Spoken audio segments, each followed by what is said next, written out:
L'esprit du mariage. L'esprit du mariage.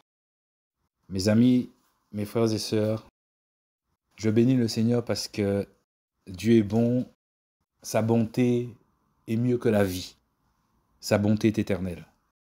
Je vais raconter un petit témoignage que le Seigneur m'a fait vivre.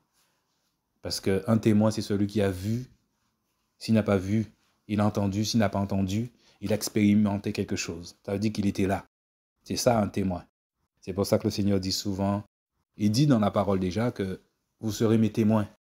Donc celui qui n'a pas expérimenté des choses avec Dieu, c'est un peu difficile de dire que tu es un témoin, puisque tu n'as rien vécu avec lui. Et c'est là que tu dois te poser la question, est-ce que tu es en train de prier le véritable Dieu? Et est-ce que tu es conforme à la parole? Parce que si tu es conforme, logiquement, le Saint-Esprit doit te témoigner que tu es enfant de Dieu. Tu vois, témoigner encore. En 2019, mes amis, j'ai commencé à fréquenter les frères et sœurs. On allait évangéliser. Voilà, on s'est fait un petit groupe. On allait évangéliser. Et puis, on se réunissait. Je suis un frère. À un moment, c'était chez moi. Voilà, on se réunissait. Dans ce groupe, il y avait une sœur. On avait pratiquement le même âge. Donc c'était un peu normal. Les autres étaient un peu plus jeunes. On parlait souvent ensemble. Et puis, tout le monde voyait que c'était une femme pour moi.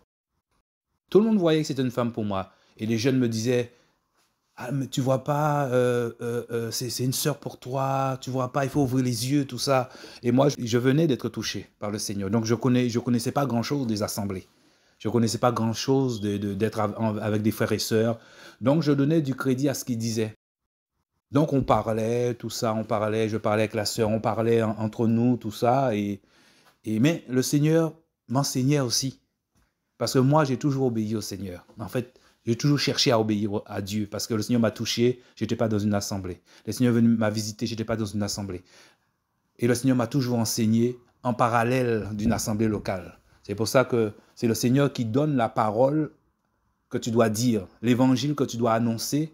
C'est le Seigneur qui te le donne en te faisant vivre des choses. Et c'est ça la parole dit. L'onction que tu as reçue t'enseigne.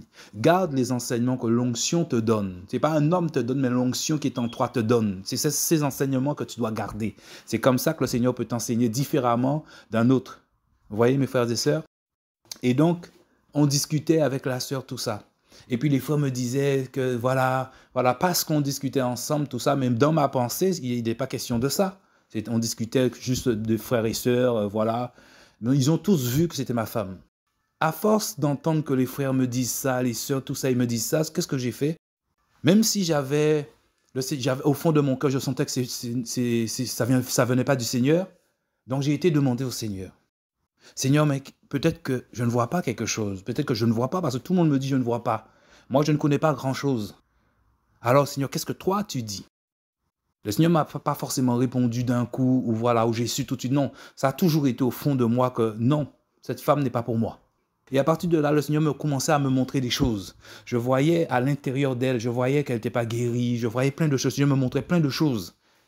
Et au fur et à mesure, je sentais que non, le Seigneur ne voulait pas qu'il y ait de lien, de voilà, ce genre de choses, ce genre de relation avec cette fille. Et puis un jour, à chaque fois que j'étais chez moi, la pensée me venait, la pensée me revenait. On a une pensée une pensée de mariage, une pensée qui me fait penser à la fille. Je trouvais ça un peu étrange, parce que je sais ce qu'il y a au fond de mon cœur, ce que le Seigneur a mis au fond de mon cœur. Et puis un jour, je me suis assis sur mon fauteuil devant ma télé. Et là, la pensée me vient, encore. Alors je dis, je ne comprends pas, mais pourquoi cette pensée me vient à chaque fois? La pensée, elle revient à chaque fois. Et puis là, je me suis dit, bon, le Seigneur m'a déjà répondu. Au fond de moi, je sais que ça ne vient pas du Seigneur. Donc à partir de maintenant, je vais arrêter cette pensée. Je crois que j'ai pris cette décision. Je crois même que j'ai parlé comme ça à peu près. Mais mes amis, une fois que j'ai dit ça, mon ami, j'ai senti quelque chose.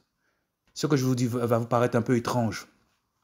J'ai senti comme si, je ne me souviens pas si j'ai senti une présence, mais j'ai senti comme si quelque chose était en train, la pensée là, c'est comme si on essayait de faire entrer la pensée dans ma tête. On essayait de faire entrer la pensée par force dans mon cœur. Je peux vous assurer que moi qui connaissais rien, frères et sœurs, j'étais choqué. Je me disais, mais je ne comprends pas ce qui se passe. Je sens que la pensée essaie de rentrer dans mon cœur. Une fois que j'ai pris la décision de dire non, je vais obéir au Seigneur, la pensée a commencé à rentrer par force. Et j'étais là, assis là, je ne bougeais presque pas. Et j'étais en train de lutter, empêcher que cette pensée rentre dans ma tête, rentre dans mon cœur, surtout dans mon cœur. Et la pensée, je ne sais pas combien de temps j'ai lutté, 10, 15 minutes, peut-être 20 minutes, je ne sais pas, je n'ai pas la notion du temps.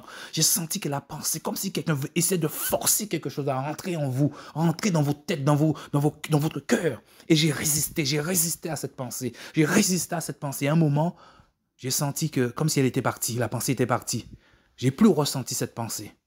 Et c'est là que j'ai commencé à dire, je ne sais pas si c'est avancé pendant, la pensée est venue presque tout de suite. L'esprit du mariage. Je crois qu'il y a vraiment un esprit qui cherche à faire que les enfants de Dieu se marient alors que ce n'est pas la volonté de Dieu. Ce n'est pas la volonté du Seigneur. Et c'est ça que je dis, c'est l'esprit du mariage. Parce que cet esprit a voulu faire rentrer cette pensée dans mon cœur. Et ce qui est magnifique avec le Seigneur en général, c'est ce qu'il fait avec moi, c'est qu'une fois que je lui obéis, il y a toujours une bénédiction qui vient après, pour me montrer que c'était la bonne décision. Vous voyez, une bénédiction. Et cette bénédiction, je ne me souviens pas réellement laquelle. Il me semble, mais je ne suis pas sûr.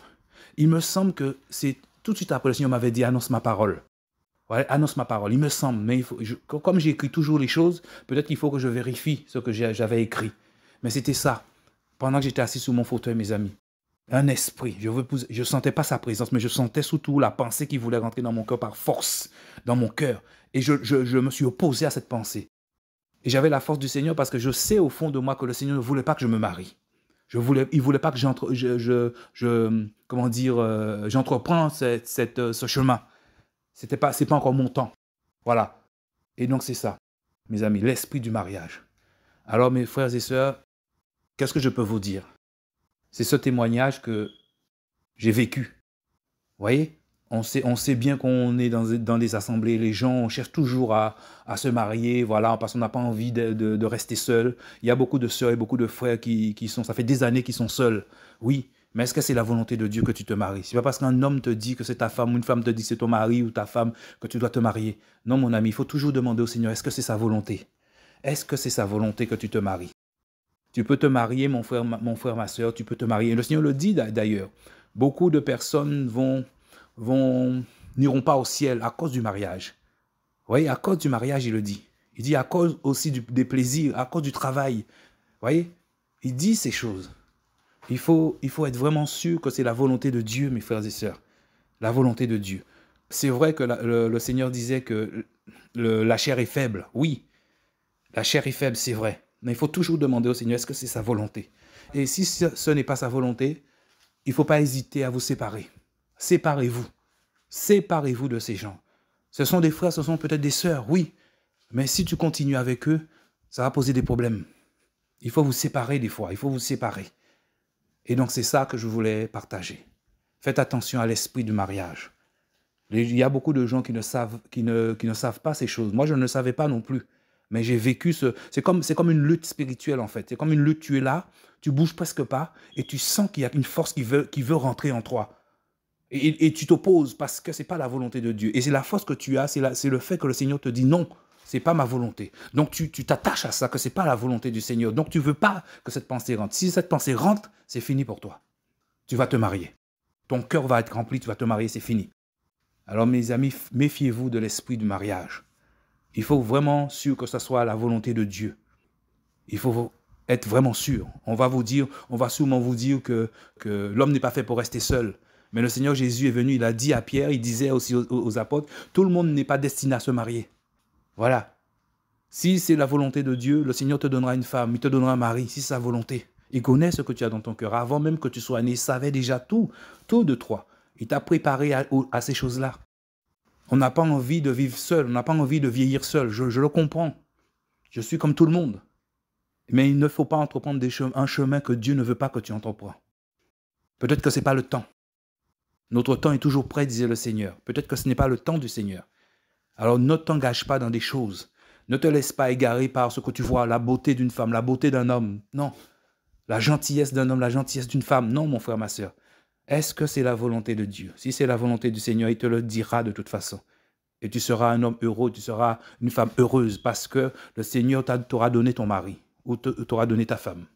Alors faites attention à l'esprit du mariage. L'esprit, il y a véritablement un esprit.